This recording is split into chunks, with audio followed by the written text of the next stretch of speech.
This is the Hidden Killers podcast with Tony Brueski. Featuring author, psychologist, and daily contributor, Shavaun Scott. The husband of Ruby saying that he is focused on doing what is best for his kids at this point. That is good. Doesn't want to sling mud and point fingers. But I also found it interesting with what his attorney said to the Today Show just the other day. While he is focusing on all these things, he wants to make an effort to rebuild and bridge the relationships. Rather than sling mud and point fingers, he's focusing on doing what's best for the kids. And he is very interested in reaching out to his children, family, and friends to heal the past trauma and events, even if that means undergoing some introspection. What does it say to you about his knowledge of what type of mom Ruby was and what actually went on under the roof of the house that he shared with her? You know, you can be a very intelligent person, and clearly what he's achieved as a college professor and his, academic history, he's not a stupid person, but you can be a really intelligent person and have zero insight. And clearly he was present when the parenting was going on, at least a lot of it, the very punitive and strict and almost sadistic ways that Ruby treated the children. And there was no light bulb that came on for him that, whoa, she's over the line here. I need to speak up. We need to stop this YouTube channel. This is a problem. So at this point, I think it's wonderful that he's going to do some self-examination and some personal growth and maybe learn some things about his children and how to parent the right way. What are the odds of this sticking? I don't know. But yeah, that the mom, Ruby, and Ruby Hildebrandt clearly needs some jail time. Yeah. Is it, what would that be? It does seem plausible that he too, and I'm not saying this as to excuse him not standing up for his children, but I am saying he too could have very likely been a victim of Ruby Hildebrandt's abuse, or her husband's, his wife's abuse, Ruby Franke's abuse.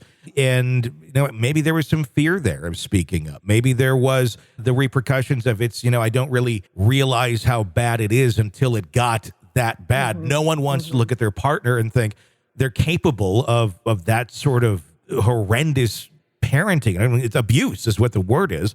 But if it kind of just is a slow build, it's the lobster in the water thing. Could it have been where he got to that point and just didn't really realize how bad it was until it was already there? Yeah, I think that an objective person could, as apparently was happening with their YouTube audience, would look at this from the outside and go, whoa, this is not okay. She's really going over the line here. But a person without insight could really be confused, as people were confused by Lori Daybell, by this very attractive, pro-social, apparently, appearance and way of being. And she's only trying to raise good children and do all the right things. And so the way she uses language to describe what she's doing, it could confuse a person who doesn't have a lot of insight. And who knows the ways that their relationship operated and the ways that she took the power and the control and left him somewhat befuddled. And I don't think that lets him off the hook here, but there are these other factors that can get very murky for people. And he, in all likelihood, did not see the real her, even though people from the outside could look at this objectively and say, well, this is pretty clearly crazy.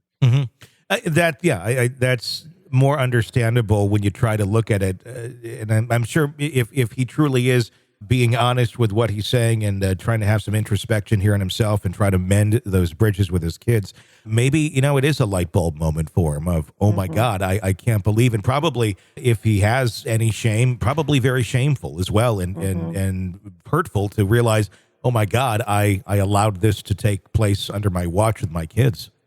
Yeah. And it may sound odd, but this would be a fun one looking at it as a therapist to try to do some therapy with him and see how much insight can he really develop.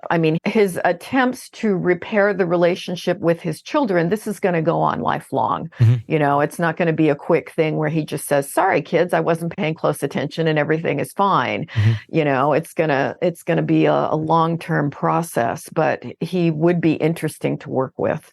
This is the Hidden Killers Podcast. Want more? Start binging on all of our true crime podcasts right now through Apple Podcasts and get an ad-free experience when you sign up to be a True Crime Today Premium Plus member exclusively on Apple Podcasts. More of the Hidden Killers Podcast dropping soon. Press subscribe now.